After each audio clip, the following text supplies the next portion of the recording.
Welcome back to the 177th episode of the Daily Flip podcast. I'm your host, Alex. Today we're going to be flipping through some of the top stories, including two talking about how Joe Biden is losing the youth vote, which is going to be crucial to his winning the upcoming election, as well as one talking about how the New York Times ran a headline irresponsibly and then retracted, but it's just not enough. And, of course, we will end today with our Daily Delight, a story meant to leave you feeling positive and ready to take on the day. Now, that's enough rambling from me. Let's jump in to our daily debate. So Gen Z is one of those generations that's supposed to be the most conservative of any generation in quite some time. And what I mean by that is not, they're more conservative than any other generation. No, but percentage-wise, they are more conservative than millennials and Gen Xers. So when you hear certain statistics saying, a lot of them like Donald Trump, they didn't like Biden, or at least in my mind, I'm not so surprised, especially with that fact that a lot of them are a little bit more Republican or even libertarian leaning. Now, is that because of how we grew up on the internet, because we grew up underneath a whole bunch of regime change wars? Maybe. I don't know, but I want to hear your opinion. I want you to throw it down there in the comment section, and maybe you have a more enlightened view of the generation because either you're a part of it or you can see some of the trends from the outside from a different generation. Just a little note, yes, my voice is a little raspy. It's a little bit deeper than normal. May have something going on with the throat, so please stick with me, and if I cough or anything during the time, I am sorry. All right, let's jump to our first article that comes from 740 KTRH.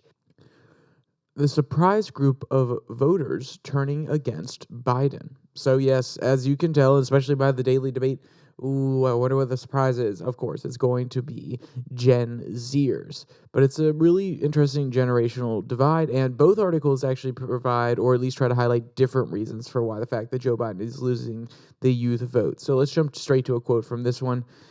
Quote, a new poll out that you are not going to hear about.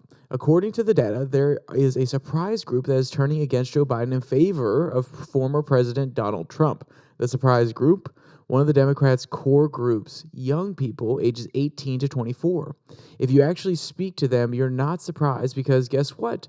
They want to fill their gas tanks just like we do, said the UH political science professor Jackie Blay.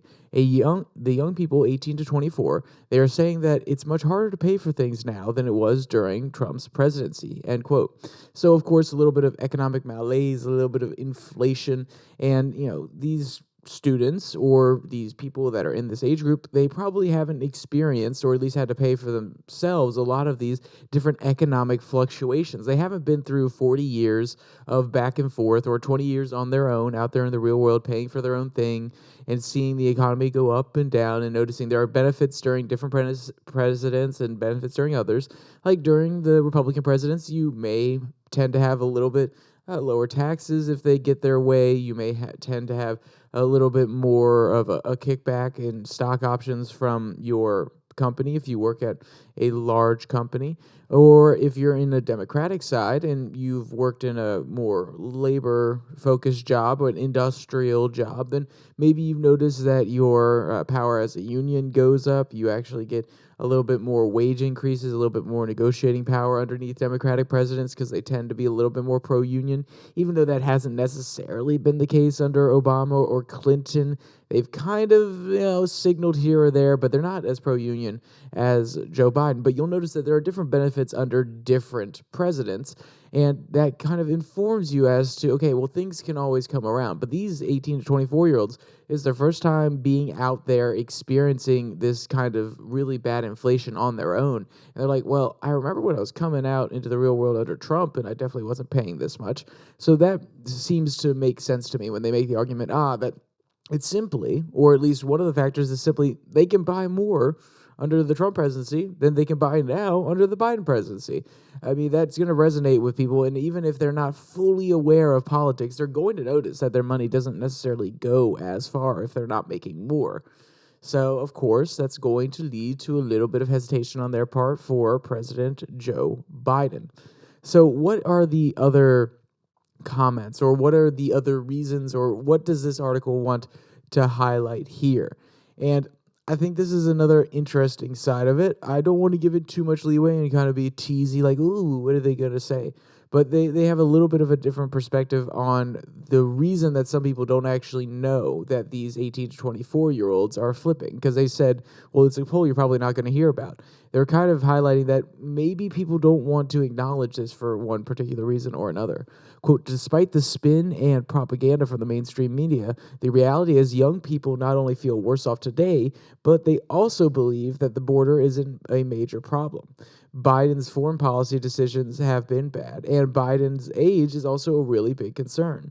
So you can see there's 1, 2, 3 punch. There's a whole bunch of issues stacked up here that a lot of young people care about beyond just the economy. And that's why you may not hear some of these talking points or some of these facts coming out, because it doesn't look good for Biden. It's not like, oh, well, the economy's bad or there's a little bit of border problem. No, some of these younger people are actually not just buying into, but actually seeing some of these key issues that Republicans have been talking about. They're like, yeah, actually, you're right. So obviously, these messages are resonating a little bit with this age group, which is something that if you're on the Democratic side, you probably don't want to say. You don't want to say, oh, this messaging is working on young people, or you don't want to say that this messaging is working on anybody. But when young people are a key demographic, you especially don't want to say that it's working on young people. Quote, and it will be hard for younger people to feel passionate about a Biden presidency, Blythe told KTRH. Say what you will about President Trump, but he does have energy, and that will be a big, big decision maker and deciding factor for younger voters. The poll also found that Trump is on track to win the Gen Z vote by 29 points after losing it by 12 in 2020, and that overall, Trump is dominating Biden in 4 of the 6 battleground states, end quote. And to be honest, the argument that he has more energy, yeah, he has more energy. But we're starting to see some videos of his gaffes too, or some, weird ramblings. And I'm not saying that Trump's off his game. I just think he's off his game. Yeah, no, I'm definitely saying that. Never mind, I take it back. He's definitely off his game. He has a few moments where he's rambling, where you don't necessarily understand what he's saying. He's misquoting things. And that's not the end of the world. Everybody does that. That should be held against nobody, because a 40-year-old could do it, 30-year-old could do it. But it's one of those things when you're trying to paint a picture of Biden as off his game and really being old, dilapidated, so on and so forth. When you have moments like that come out from your campaign, your time on the trail, it doesn't necessarily look as good. Also, a 29-point win. I still find that hard to believe. Maybe he could win it by, 5 points. And that's just kind of my gut feeling. There's no evidence to back that one up particularly. Obviously, this is coming from a poll. We're going to need more polls to make it aggregate. But 29%, it just feels like a lot, because I talk to people in this age group fairly often. It consists of a lot of my day. And to be honest, I don't get the sentiment that they're overwhelmingly Trump. I get the sentiment that they're not loving things right now, but does that necessarily mean that they're going to vote Trump? I mean, they may not like what Biden's doing, but some may just fall in line. I've talked to some people that consider themselves leftists, and they don't like what Joe Biden's doing, but at the end of the day, they said they'll probably fall in line for him when the vote comes around. So I don't know if this is a polling anomaly and people are, we're so far out from the election that they don't necessarily realize, oh, well, I got to fall in line for Joe Biden. I don't like what Trump is doing. I don't like what Biden is doing, so therefore I'll vote for Trump. They may not make that necessary connection. They're just like, you know what? No, I don't like what Biden's doing. And then towards the end of it, they'll probably fall in line, or they just won't vote. That's something that a lot of people in this generation also tend to do, just not vote, because they're like, well, I don't like Biden. But also, could Trump, even though I said I would have voted for him a while ago, I've been thinking about it. Some of his policy things seem a little bit crazy. The media's been blasting him, so on and so forth. So I don't know. I feel as though the sentiment is not 100% there or at least the evidence from the people that I'm talking to is not 100% there for a 29-point victory, especially after losing it by 12 in the past. I mean, what? If he's going to win by 29 and he lost by 12 last time, then that's a 41-point shift. I'm sorry, I don't see that in our generation. There are still a lot of people who hate Trump in our generation. So we'll see. We will see indeed. So we have our second article that comes from Slate. And then, again, it's about the youth side. The headline reads, Biden has a youth vote problem. His Israel policy is making it worse. So you can see from the first one, they're willing to take a more, it's a pro-Trump stance. This one, they kind of ignore the overall, they use similar polls that have come out, but they kind of ignore the fact that Trump was even in that poll, and they're just talking about Biden's approval and likelihood of vote from people in this generation. So it's a little bit of an interesting spin, in my opinion, and they're obviously focusing in on something that's really relevant now, the Israel-Hamas or Israel-Palestine kind of back and forth, and they're trying to blame it on that in order to push a particular agenda. At least that's how I read it. I'm not trying to call them disingenuous. When I read it, it definitely feels as though they're drawing strings between something, which is true. A lot of youth people, young people, we have seen a poll say that they don't like Israel's responses to the Hamas attacks. They think that they're not actually justified to do things. But I don't know if people are there saying, yes, I won't vote for Biden just because of his Israeli Palestinian policy. I'm sorry, but a lot of people don't care about foreign policy that much. And if they don't, in the polls have said, Israel's unjustified. But that doesn't mean that instantly translates to America's support for Israel. And I think that kind of leap is not necessarily responsible, or at least it may be a little bit disingenuous. Not saying that Slate actually makes that direct leap, but they're definitely falling along the lines of all of this different information that's coming out about the young people not liking Israel and Palestine the way that it's being handled right now. So let's talk about Joe Biden's problem. Quote, President Joe Biden has a serious age problem, and it's not that he's 80. It's his dreadful standing with youth voters. If he was to be reelected next November, even at this early stage, there are many indications that this is really possible. It's likely that his remarkable low marks with voters under 40 will be seen as a major culprit. A recent Quinnipiac poll underscores Biden's disastrous standing with the youth vote. The president's favorability ratings has cratered out at an almost unbelievable 25% among registered voters under 35 years old. A few weeks prior, a Washington Post ABC poll had Trump winning the voters under 35 by 20 points. The Post story notes that the poll differs from others taken recently and that it may be an outlier. It's not the only recent presidential poll that made publishers raise an eyebrow. So, they're kind of fluffing. They're saying, the poll may not be 100% legitimate.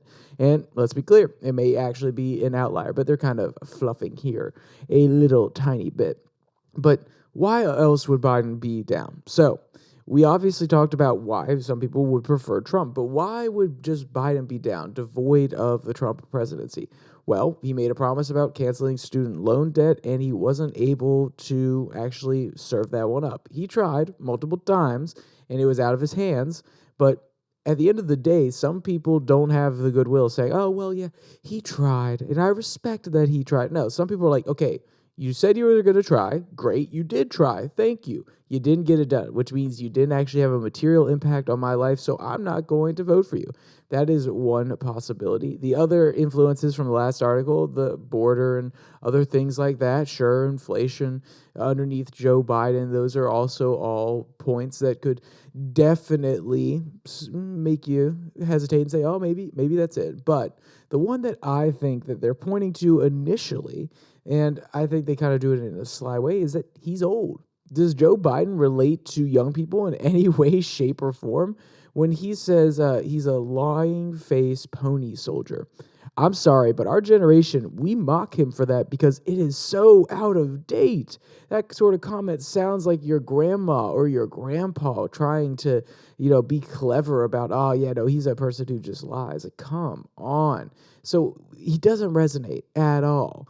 And of course, young people, they're not going to like somebody that doesn't resonate. No matter what you think about Trump, at least he can meme a little bit. At least he can joke around. There have been some moments on Twitter or with the POTUS account that Joe Biden has been a little bit funny. And by Joe Biden, I mean his media strategy team, and maybe that could work for him a little bit.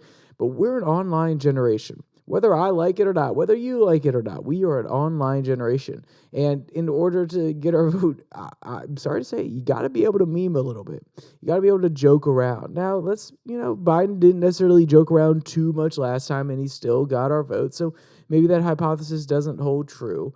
But it definitely is a part of it because he's not relatable. He isn't. At 80 years old, the people who are under 35 are looking at him like, really? I'm going to vote for my grandfather. I'm going to vote for my crazy Uncle Joe to go and be president again. No, I'm fine. I'd rather sit this one out. I'd rather vote for a libertarian. I'd rather vote for the Green Party.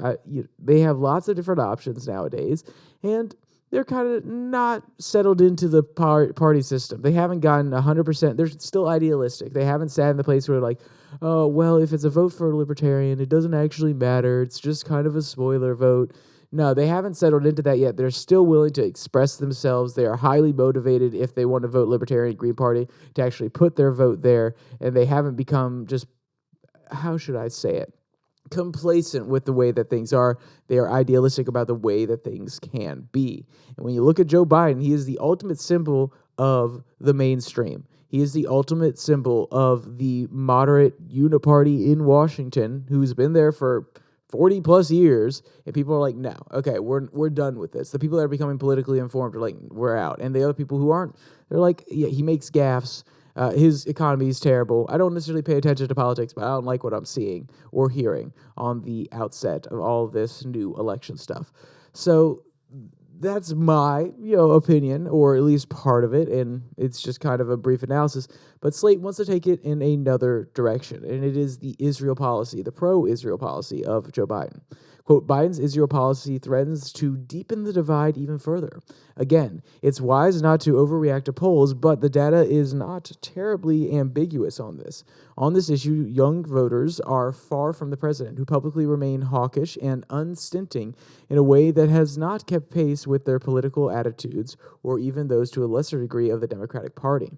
Biden has continued to pledge unquestioning and total support for Israel, even as human rights groups sound the alarm about the threat of the Israeli military committing ethnic cleansing against Palestinians.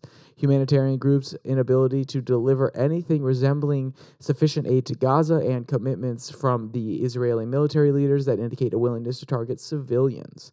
So let's pause here for a second. And I do find this one very, very interesting because, yes, our generation cares a lot about humanitarian problems. I mean, every young generation normally does. If you're a Republican when you're young, you don't have a heart. If you're a Democrat when you're old, you don't have a head. You don't have a brain.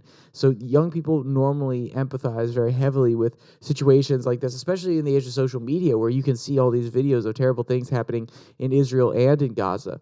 But my question is, why is this one so much more important? Why is this one really the top line? Maybe it's because there are lots of people who resonate with the Palestinian-Israeli issue. There's also just a lot of support for the Palestinians in general in like college campuses and in a lot of the youth spheres, because that's just how certain academics and how people have been leaning for a while that are a little bit more academically focused or in the teaching world. So maybe that's a more resonant issue.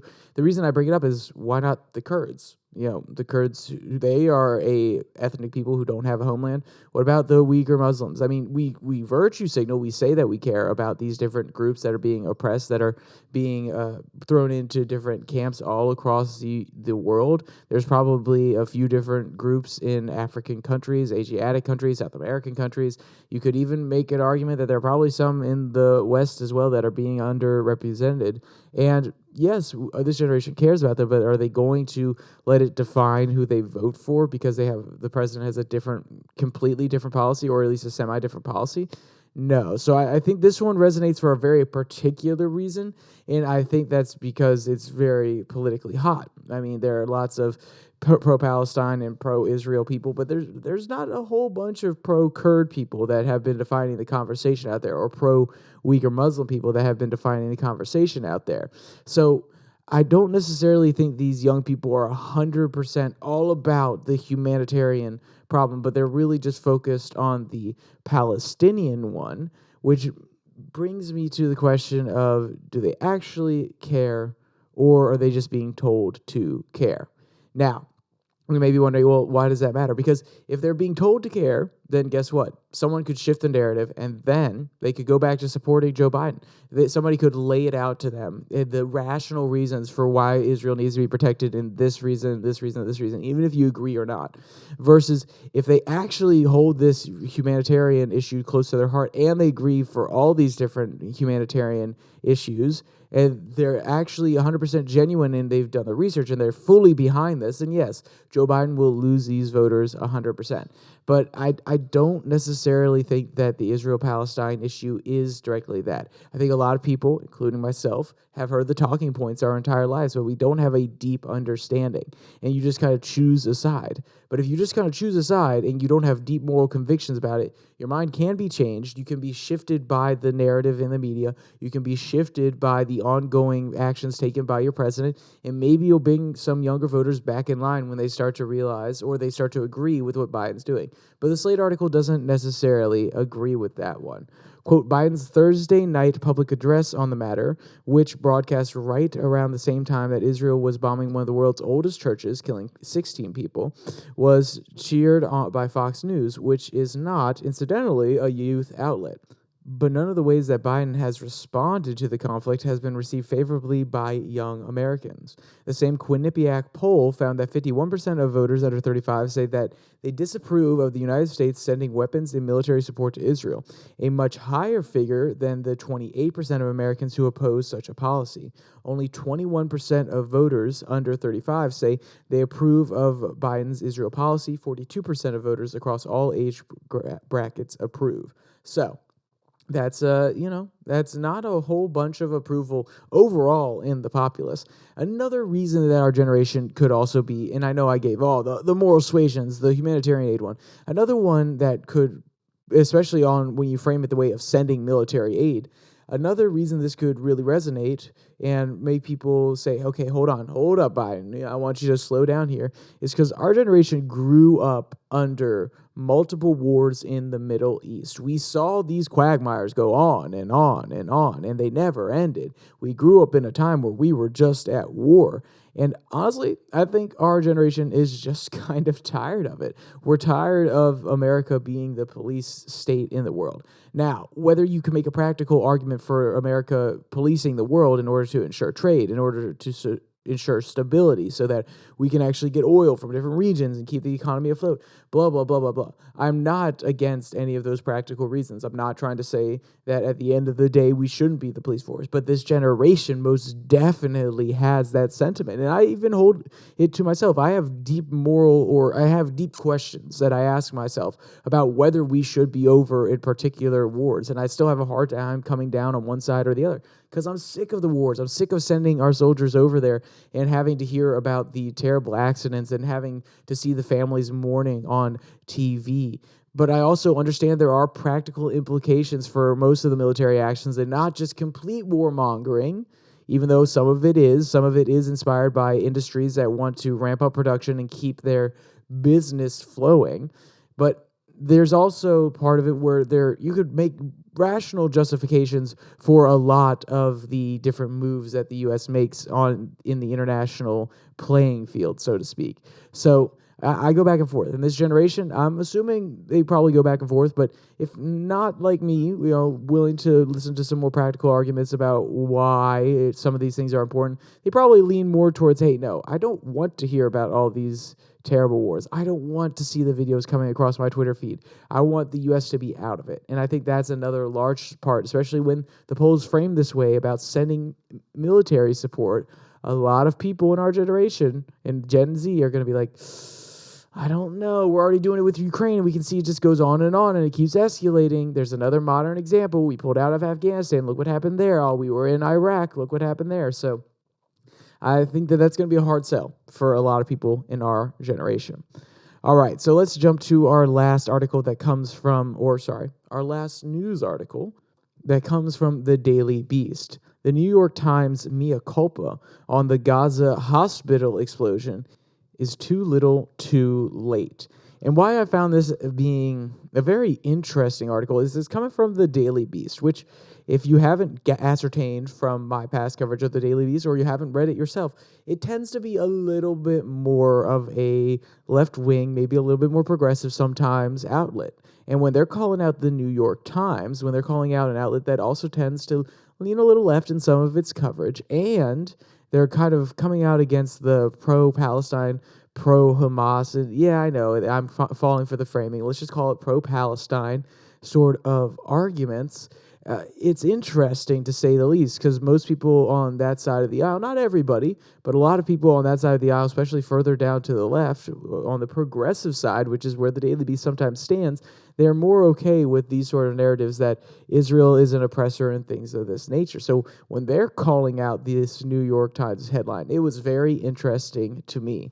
So obviously there was a headline controversy with the New York Times. If you haven't caught up on that, actually, you know what? I'm going to read you a quote so that they can catch you up on it, because they can summarize it better than I can, since they're writing it down rather than just ranting on podcasts. Quote, "Talk about too little too late. On Monday morning, the New York Times finally copped to a huge error. Despite its earlier coverage on the contrary, there was no available evidence that Israeli forces attacked the Al-Hali hospital in Gaza.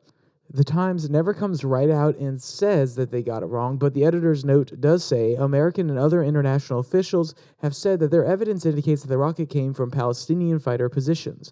You wouldn't know it but by reading the stilted and benign language of the editor's note, but the New York Times' original October 17 headline read, Israeli strikes kills hundreds at hospital, Palestinians say.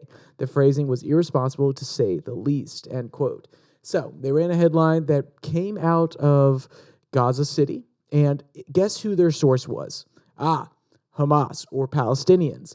And not to say that all Palestinians are 100% in the back corner of Hamas, but some of them are. Some of them did vote for Hamas, or some of their family members voted for Hamas. Some of them actively support the, how would you say it? The revolution or the resistance that some of these Hamas fighters are battling against the Israelis. And of course, when you have a incident like a explosion near a hospital, I believe it was actually at the parking lot behind the hospital, if I'm not mistaken, and you instantly have a death count that comes out of 500 people initially. They gave it within, I believe it was an hour.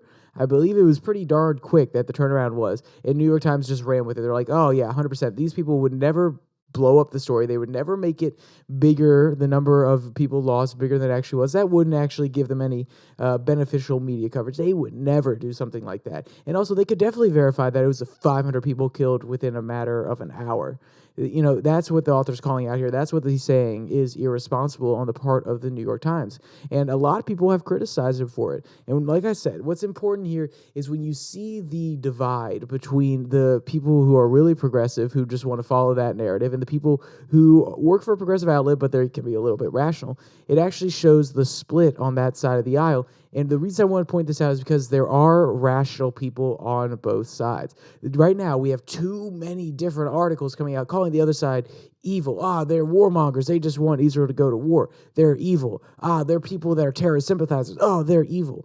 So I think that this shows that you can't make broad generalizations about either side. You could say specific statements about specific people for their specific words, sure, but making generalizations about the other side, saying, they're this, they're that, just because of one opinion on that side of the aisle, is extremely, extremely irresponsible. I've said this millions of times in different cases, but especially in a time where things are so heated over Israel and there are people motivated to do terrible things on either side because they're starting to get these different, how should I put it? They're getting the rhetoric that this, the other people are the devil, the other people are Satan, the other people are not morally, how should I say, they're not in touch with the moral reality. This sort of language leads to demeaning the other side as lesser because they can't see what you see.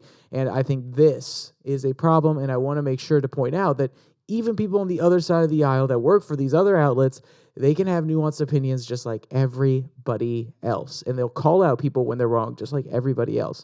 So always take a breath, calm down, and engage with people on an individual basis. Don't assume what they're thinking. Let's be clear. I still do this. It's hard sometimes when you're engaged in a conversation and you kind of just assume. But no, take the time to ask. It's really, really important, and maybe sometimes people will surprise you. All right, let's jump to our daily delight. This one comes from Times Out. The Tompkins Square Halloween Dog Parade 2023 winners are in. So, on Saturday, there was the Tompkins Square Halloween Dog Parade in NYC. Quote, this beloved Tompkins Square Park Halloween Dog Parade went on without a hitch on Saturday, despite the rain and an initial cancellation. 3 winners were crowned, and we wholeheartedly agree with the judges. The top 3 were Winnie the Pooch, Willy Wonka, and this one's a funny one, Macy's Thanksgiving Day Parade Balloon, Pikachu. And that one's a really cool one. So they have them on a platform with the head of the dog sticking out of a Pikachu balloon, quote unquote, that has strings tied to a set that makes it look like it's hovering off the ground like a Macy's Day Parade balloon. It is honestly amazing, to say the least. Quote, the parade traveled down Avenue B from East 6th Street to East 14th Street and ended at a stage in Tompkins Square Park. Fet Walk, dog author and communications officer of the Tompkins Square Park Dog Run, alongside Get Joy, founder and CEO of Tom Rx, Get Joy's veterinary advisor, Dr. Barrett Levesky of Brooklyn, and others served as the judges. And if you want to check out any of these cute photos from this one or any of today's articles, there'll be a link in the description below that like and subscribe button. Also down there, you can find the link to the Twitter handle at @YourDailyFlip, where I post a Twitter tirade every Tuesday and Thursday. With all that said, there's only one more thing to say. Stay safe. Don't die.